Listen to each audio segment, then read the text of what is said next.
All right. Our quote of the day: Overthinking, the art of creating new problems out of ones that never existed in the first place.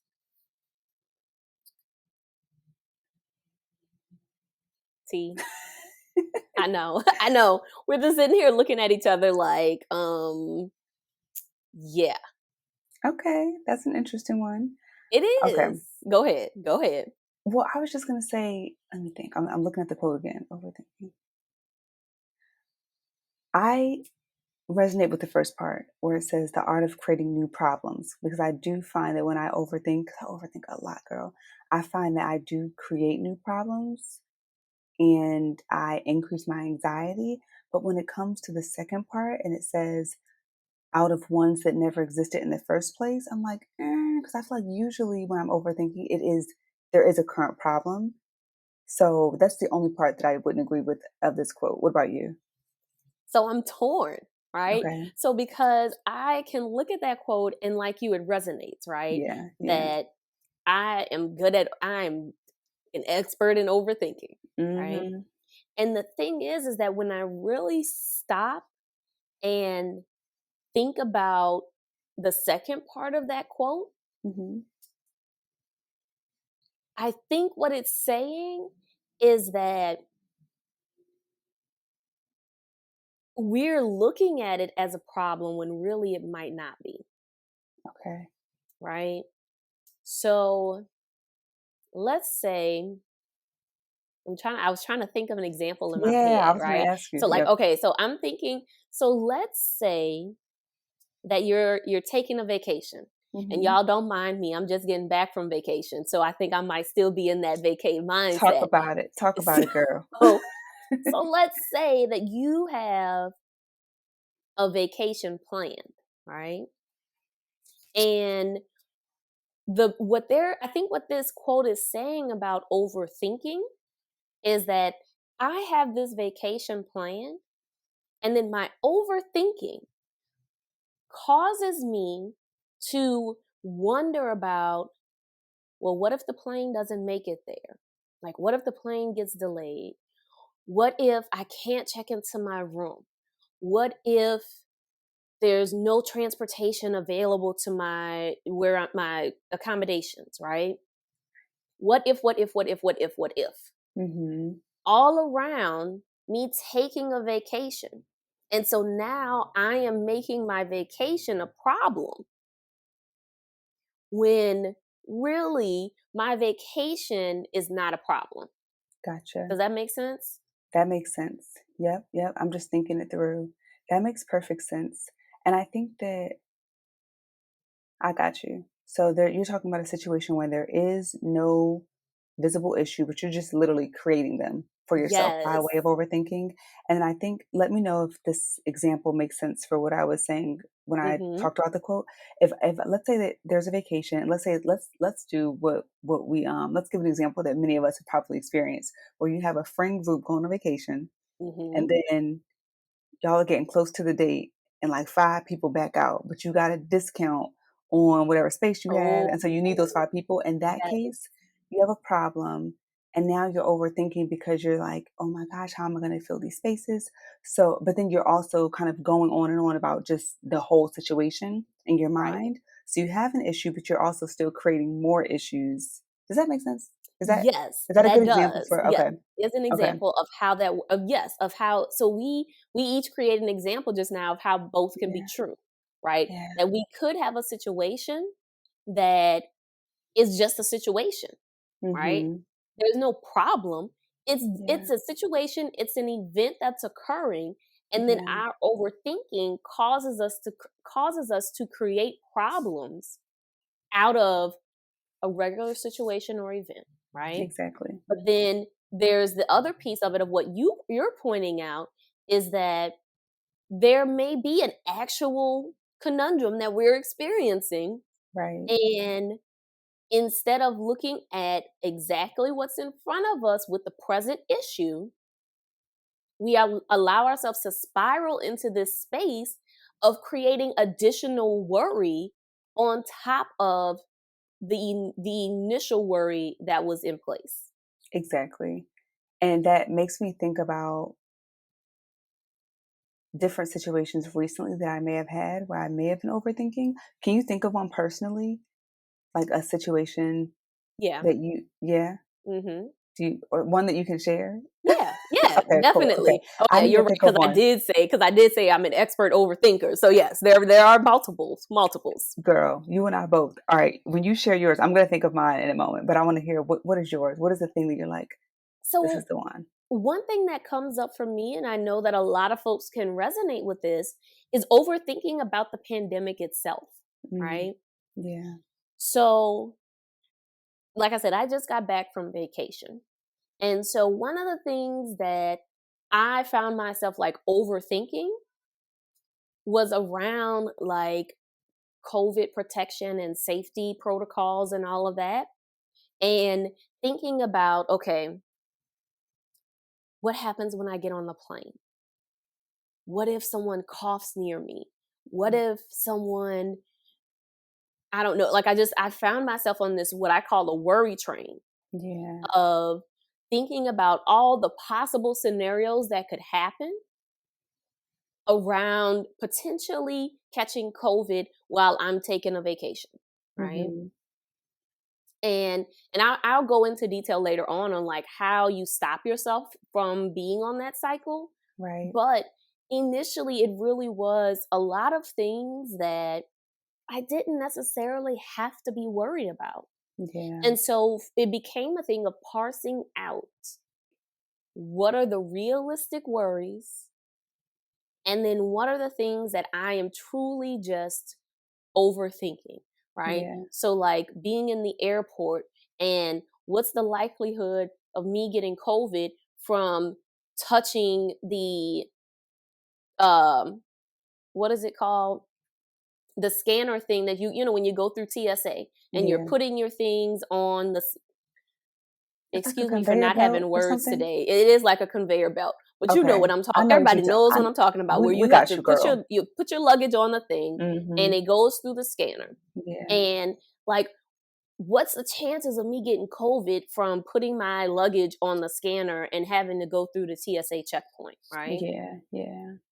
What are the chances of me getting COVID from being on the train from the parking garage to the airport terminal? Like Hmm. all of these different scenarios. And did I pack my gloves? Did I pack enough wipes?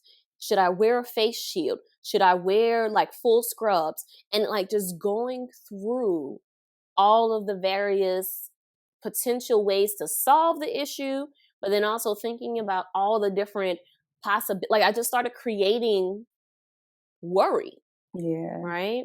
Yeah. That's a really good example. And I think a lot of people can relate to that too, because many of us have been faced with that in the midst of Right. the pandemic, trying to figure out how do we visit with people? How do we interact? And so, yeah, that sounds like a lot. I can totally imagine and totally understand why you would overthink about that.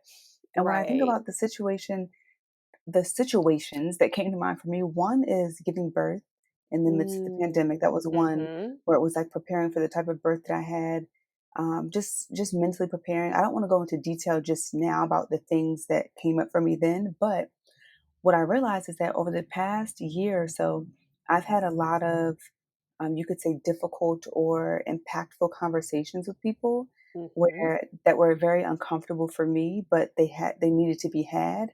And I find that when I'm preparing for one of those interactions, I tend to overthink a lot to the point Yeah. where I'll dream about it. I mean, that should be on my psyche like Yeah. crazy. I'll dream about it. Definitely. Um, sometimes you're up late at night and you can't sleep. I'm just like, it's just running through my mind how the interaction is going to play out. It's like, oh, what if they say this? Then what if I say that? And it's just kind of going on and on. And when I'm thinking about, I'm trying to tap into the emotion, and it's so exhausting. But It it is. feels It, exhausting. It yeah. feels exhausting mentally when I think about just overthinking how everything's going to play out and what's going to happen then, and then what's going to happen after that, and then after the conversation. It's just so much, and thinking about the points that I want to cover and how I want to express Mhm. myself, and just getting up the courage to actually say the things that need to be said. Those are the things, that's the one that comes to mind. And those are the things that happen for me when I am overthinking. I have a lot of anxiety. Sometimes I don't really eat well, or I can't really eat Yep. if I am in that stage of overthinking. Um, I don't feel well rested. I feel heavy sometimes, like I have a Mhm. burden on my shoulders. Yes. Um, yeah, and it's hard to be present as well. So if I'm doing something that I Exactly. enjoy, right? Or I'm Mhm. watching a show, I'll find myself zoning out and I'm just like, Yep. damn, what just happened? Or you ever be driving, lady, you ever be driving and you're like, wait, 5 minutes just passed? Who was driving this vehicle? Because I sure wasn't. I was not mentally here.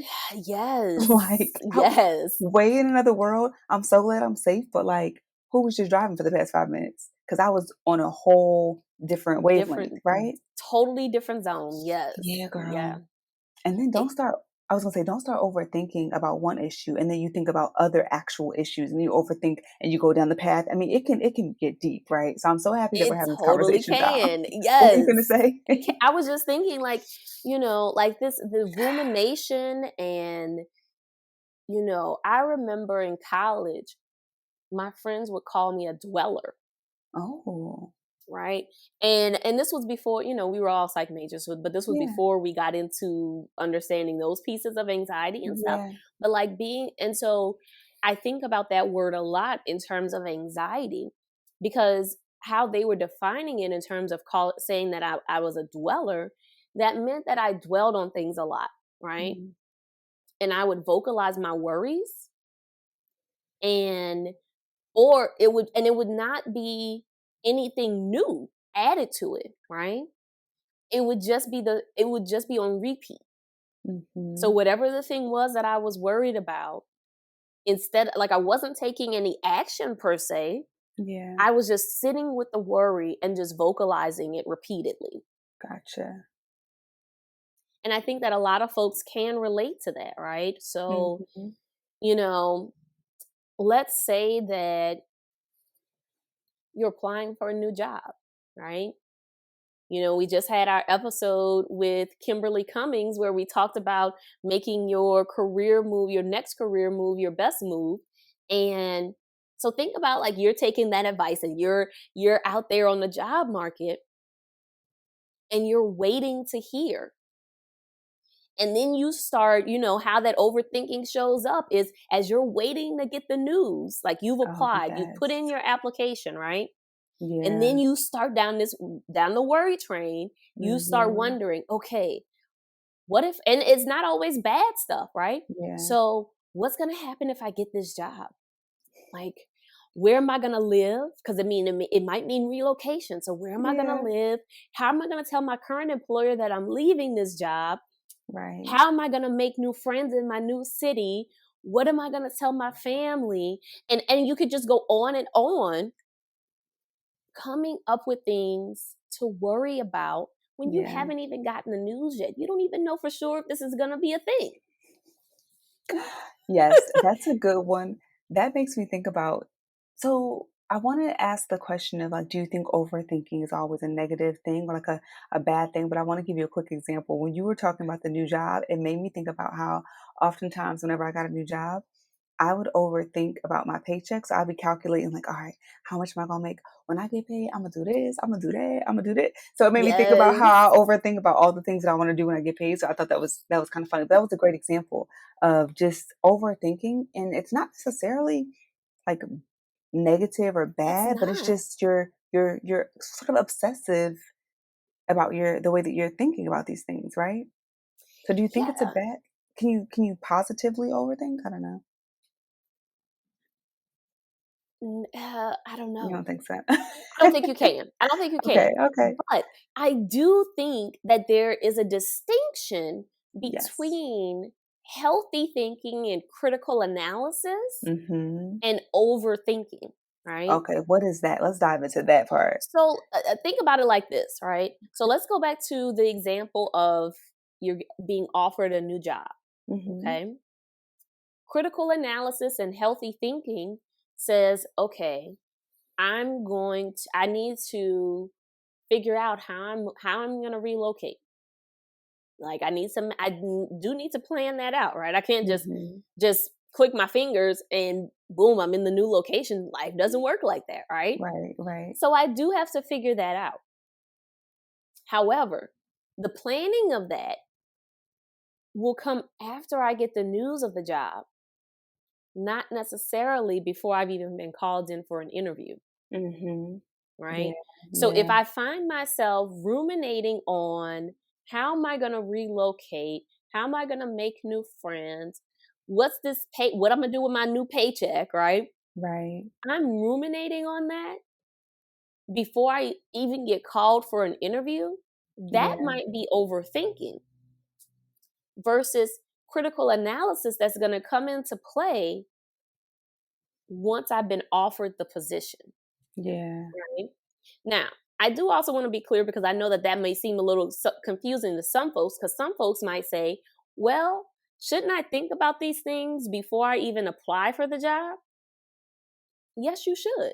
You mhm, should think about, so I just got offered a new position in New York and I live in Los Angeles, or I'm thinking of applying to a job in New York when I live in Los Angeles. Before you even hit apply, you do need to think about, is this a move that you are going to take, right? yeah, And you do need to kind of think of, identify, will you be able to get the support that you need? Is this job the right move for your career? There are some critical questions yeah, that you need to ask yourself before you hit apply, mhm, right? But the difference is that you're going to think those things through, have answers to your questions, and then you will move forward. right, Overthinking is when you're going to constantly ruminate on those same questions and come up with, like our quote of the day said, come up with new problems for the things that you already solved for. mhm. Yeah, I think it sounds like the key difference between healthy thinking and overthinking is that overthinking is unproductive, whereas healthy thinking it sets you up for success. Because the planner in me, when you were like, Yes. "Don't think about those things," I'm like, I'm a planner, and I like to be Yeah. ahead of whatever And that is makes coming up, sense. right? And so, yeah, no, I think that's really good. I'd love to dive into our tips and strategies because I know there are things that I personally do, and I'm curious to know what strategies you share with your clients around, how can they stop overthinking and be a bit more productive in the way that they engage with their thoughts. So, what are some of the top ways to just cope with this? We have a lot on your mind. Well, first, I want to acknowledge that where the root of some of this may be coming from, Mm, right? right, right. So, a lot of us who are overthinkers may be perfectionists, or in Mhm. our case, recovering perfectionists. Recovering. Yes, yes. And so, you may be a recovering perfectionist.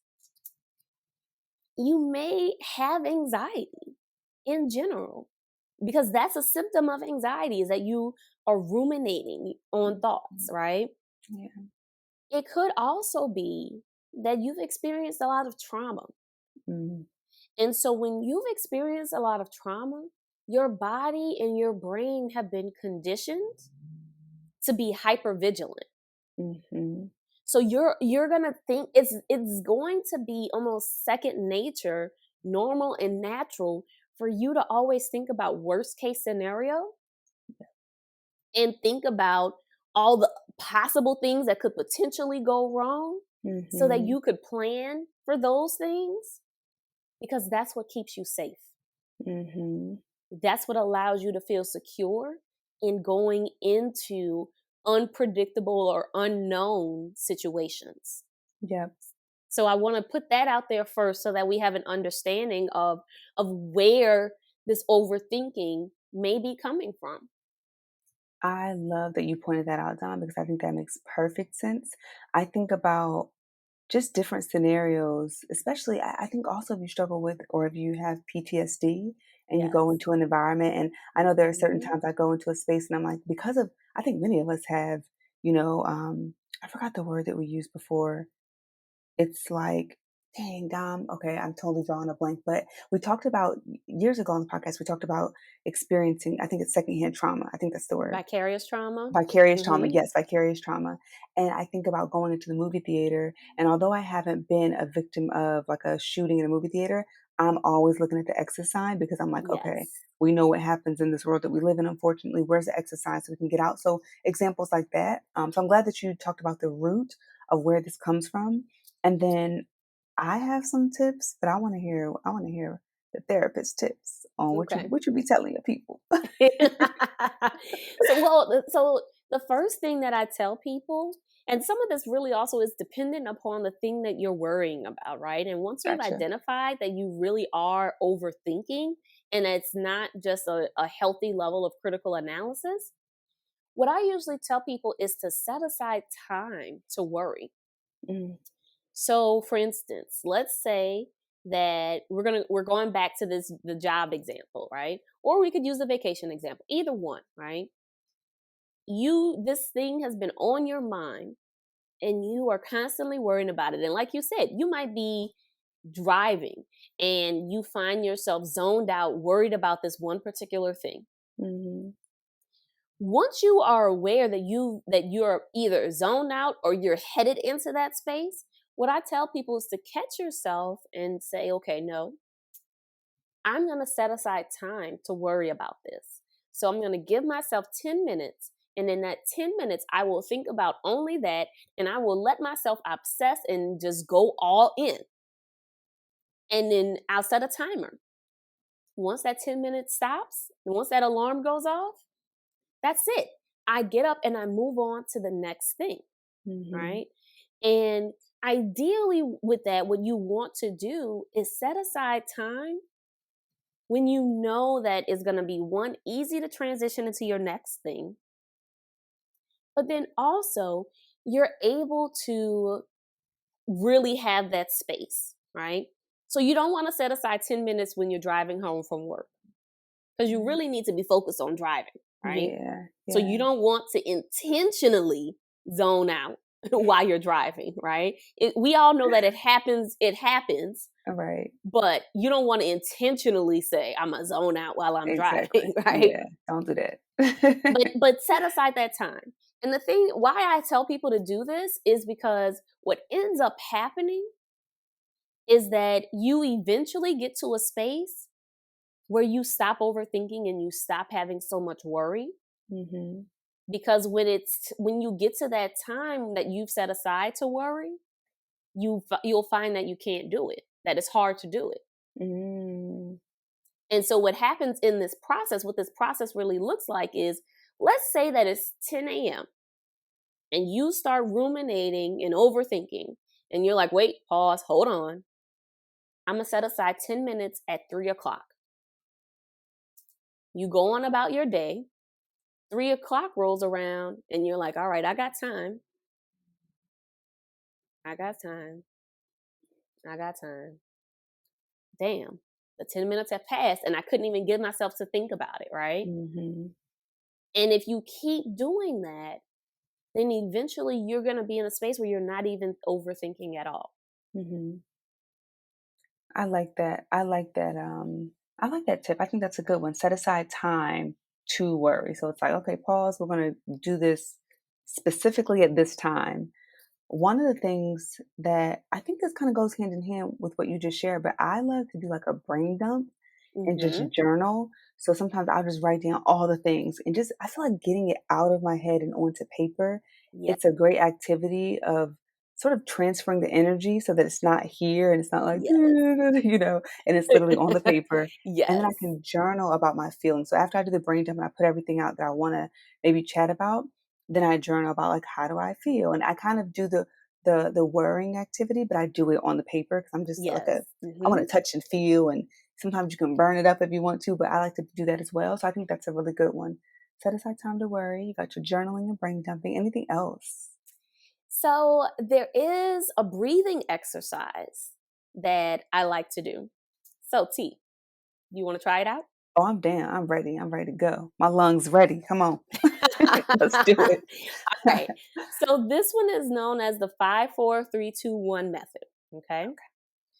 So, lady, as you're listening, hopefully, I know y'all like to listen when y'all are driving and Yes. cleaning up and things like that.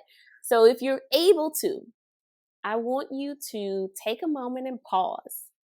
And I want you to get your feet planted solid on the ground.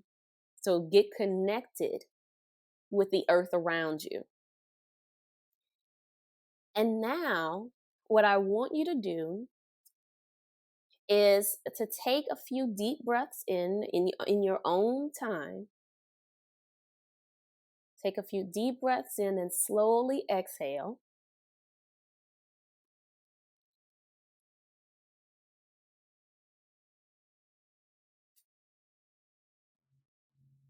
And now, oh, you can open your eyes if you want, but I want you to start by naming 5 things in your environment that you can see.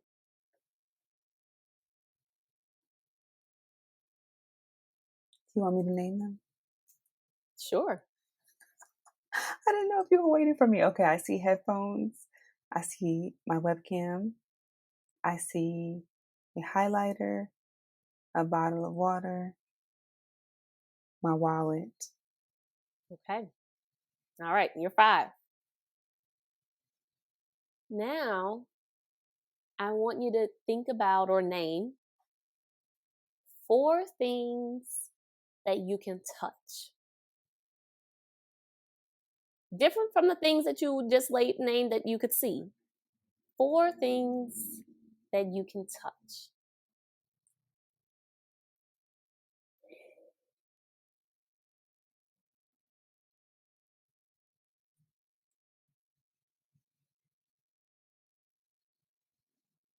All right, what you got for us, T? Dom, I was going to ask you. I was going to say, don't call on me because I just have some silly. Mine are still silly. Okay, I have slime. I don't know why, but slime just came to me, and that I remember kind of Mhm. squeezing it as a kid. That feels really good. Slime, cotton candy, Mm. Okay. um, a nice soft rug, and then a stress ball. Okay.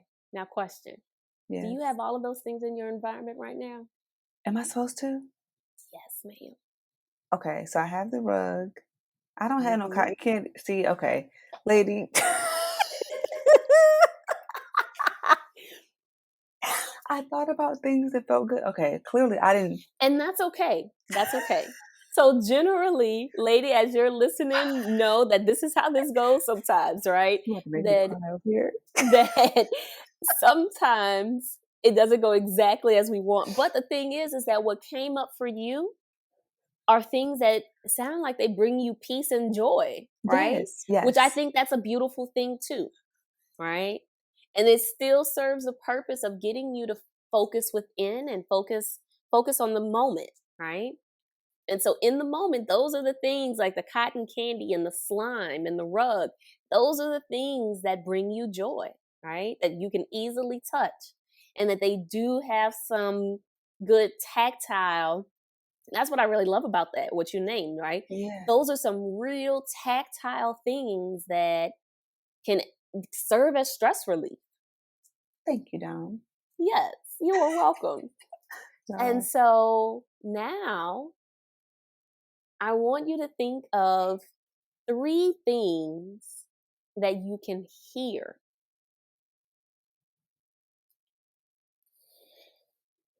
in my environment, I can hear birds, cars, and the fan on my computer. That computer fan gets me every Girl, time. I can hear it too. I can yes. hear mine too. I know for me, one of the things that is not in my environment, Hmm. but that I can still, as I had the thought, the memory came to mind of Yeah. being on vacation and Yes. hearing the sound of the trees rustling in the wind with the ocean water like in the background. I can hear that in my mind right now. So the thing is you want to think about the things that can bring you peace, right? And bring you some joy. So now I want you to identify 2 things that you can smell, as Terry was just sniffing her wrist. I put on some oil today, so I was like, "Oh, I can smell my oil, Yes. and I can smell." I have a snack here. I can smell my snack. Okay. All right. What about you, And Dom? so r right now, I smell, like, the scented oils that I have in my house. Um, and then there's nothing else that's coming to me in my present environment, Yeah. but a memory is I can smell the oxtail that I had for dinner a couple of times. Um, yeah, it was so good. Ah, Um, that sounds amazing. yes. And then our last thing, something you can taste. Well, that was a good segue right there. Yes, Some because I can definitely oxtails. taste the Okay. moxtails. Yes. I'm gonna have to go with this granola bar that I was just snacking on before we went live to record. So yes, lady, as you are looking for a way to get grounded, to stop that worry train that's happening, you want to try this exercise, this 5, 4, 3, 2, 1. So, 5 things that you can see, 4 things that you can touch, 3 things that you can hear, 2 things you can smell, and 1 thing you can taste. And I think even though we were a little silly, or I was a little silly and didn't really understand the activity fully, I will say it was a great stress reliever. Like the deep Yeah. breaths and even being focused on something else took my mind off of anything else that I may have been thinking about. So I really love that activity, Dom. So thank you for sharing that with us. And Yes. let's see, I guess the last thing that I would add to our list, I think we have set time aside to worry, we have journaling and brain dumping, we have doing the 5, 4, 3, 2, 1 exercise. I would just add like a mantra. And mine Yes. is usually everything is working out for my good. And so, lady, hopefully those will help you along your journey if you find yourself overthinking. Now, although the show is over right here, it's not over for good Right. because we're going to have another conversation to sort of wrap up this conversation on the after show. So you can be sure to either tap into Spotify. You should see a link somewhere on Spotify and you can tune into the after show there, or you can visit us on Patreon, visit herspacepodcast.com, click Patreon and one of the top tabs, and you can visit us there for the after show. And you can watch us this full episode on Patreon as well. Yes. So we hope to see you there. You'll see that we both have our shoulders out. I'm trying to Yes. give off my Dom vacation vibes, even though I ain't been on no vacation. And yeah, lady, we'll see you on the after show.